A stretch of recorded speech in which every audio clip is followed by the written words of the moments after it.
Robert Abela u l-Ministri tiegħu baqgħu ma ppreżentawx id-dikjarazzjonijiet tal-assi fil-Parlament dan minkejja li skont Robert Abela d-dikjarazzjonijiet saru qegħdin għandu.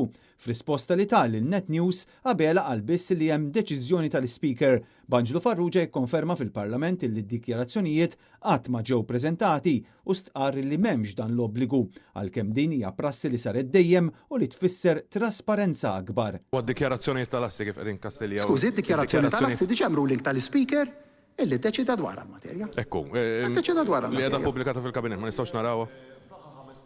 Robert Abela għadu sa issa ma ppubblikax id-dikjarazzjoni tal-assi tiegħu u tal-Ministru s-Segretarji Parlamentari tiegħu għas-sena 2023 u ħadd għadu ma jaf meta se jiġu preżentati fil-Kamra tar-Rappreżentanti.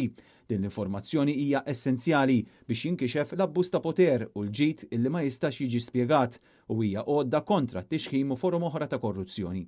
Din hija l-aktar darba li d-dikjarazzjoni tal-assi tal-Prim Ministru, tal-Ministri u tas-Segretarji Parlamentari se jiġu preżentati tard fil-Parlament. Fl-aħħar jiem ġiet ukoll rifjutata talba għal kopja ta' dawn id-dikjarazzjonijiet tal-assi, talba li saret mill-ġurnalisti indipendenti.